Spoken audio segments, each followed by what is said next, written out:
Hi, I'm Chris Gritter, and I'm the instructor for EDU 6613 Standards-Based Assessment, and I will be reading for part of this time off of the syllabus, so I won't have great eye contact.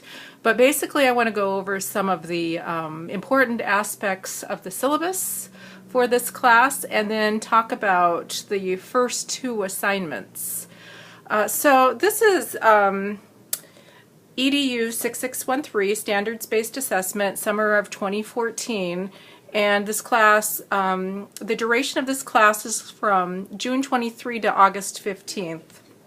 And very quickly, as I'm going over the syllabus, let me start off with the goals of this class.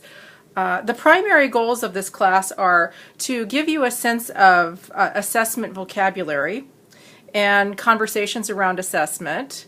And then second of all, to define and implement a strong understanding of sound classroom practices and experiences of authentic assessment.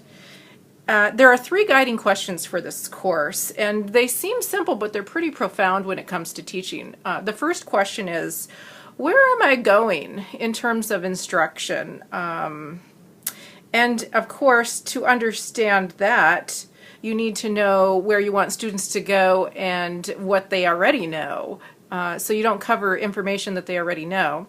The second question is, where am I now in terms of student learning? And the third question is, how do I close the gap? And those three questions kind of guide ethical decision making around assessment. I'm turning to the second page in the syllabus right now, and I'm skipping that second page, and I'm going to the third page. So there are two texts for this course. The first one is Classroom Assessment for Student Learning, Doing It Right and Using It Well. The second edition, this is a text by Rick Stiggins, Judith Arter, and Jan Chapais, and Steve Chapais. The 2012 edition is the second edition. It also works if you use the first edition of this text. If you happen to have the first edition, shouldn't make that much of a difference. And the second text is How to Grade for Learning, K through 12, third edition by Ken O'Connor.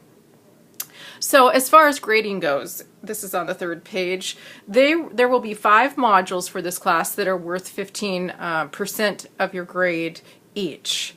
And these are applications of the chapter readings. So you need to read the chapters for that module first and then complete the module. There's also 15% of your grade is a unit exam revision and simplified lesson plans at the end of this class. 5% of your grade is what you will be doing this week, and that is writing some introductions for this class. I'd like to get a sense of your prior knowledge of assessment.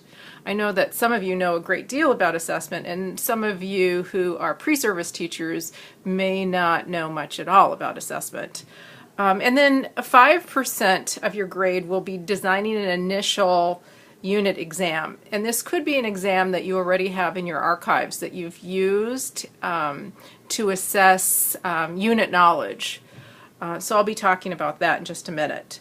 As far as the grading scale goes for this class, before I go on, the modules are due by Monday midnight of the week that they're due. And if you know that you're going to get married or you're going on vacation, you can complete these modules ahead of time. That's not a problem.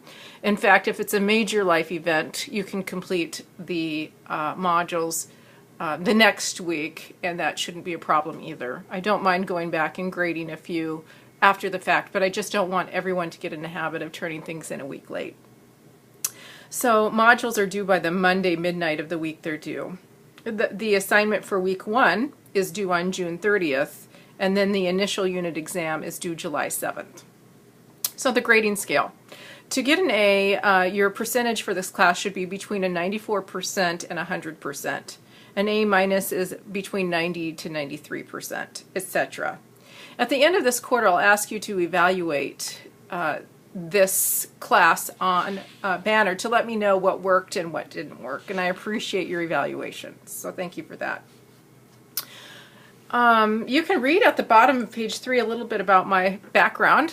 I know it's kind of strange to have an online class and really not know the instructor, But I was a language arts teacher for 10 years. I taught at the middle school level in Miami. And then in 2003, I went to Michigan State University and received my PhD in curriculum teaching and educational policy, and with a specialization in adolescent literacy.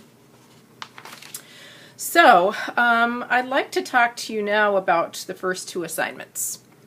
So if you go under discussion on Blackboard, you will see there's an outline for what I'd like you to do for the first 2 weeks. The first week, I would like you to do an introduction, and I asked a couple of questions about what you know about assessment, where you teach, who you are, that kind of thing. So that is due by June 30th. Then I would like you to read Chapter 1 in Stiggins, and I'd like you to read Chapter 1 in O'Connor, and I would like you to design a unit exam rough draft, because it's a rough draft because you'll be returning to this exam several times throughout the quarter. And it should be an exam that covers at least 2 weeks of instruction. So it would be considered probably a major grade for students if you were teaching this material. And maybe I can go over that a little bit now at this point. So first of all, read chapters 1 in Stiggins and chapter 1 in O'Connor. And then I want you to think about an exam that you teach, or think about a unit that you actually teach or you would like to teach or is appropriate for the grade level that you wish to teach.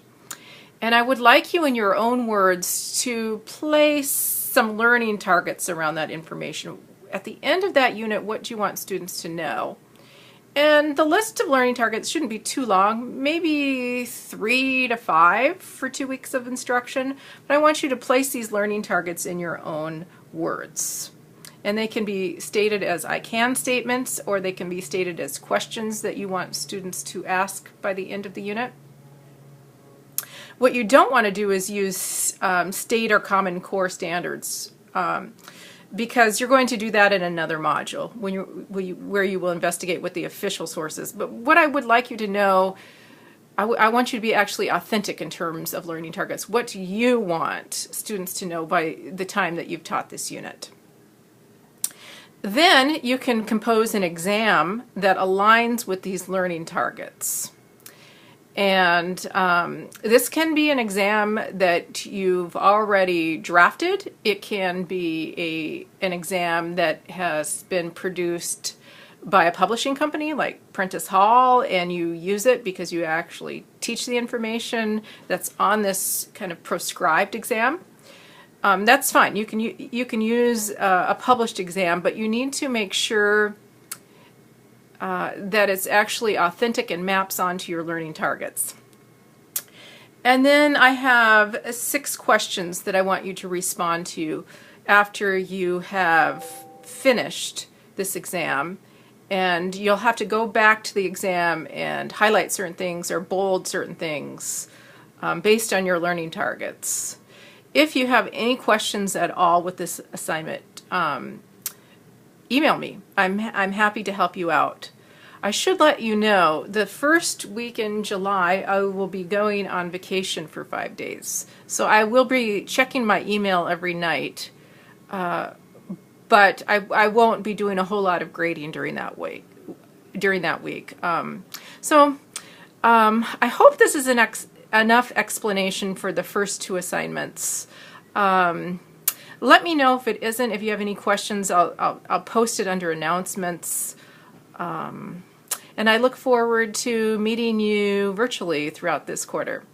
Blessings. See you later. Bye.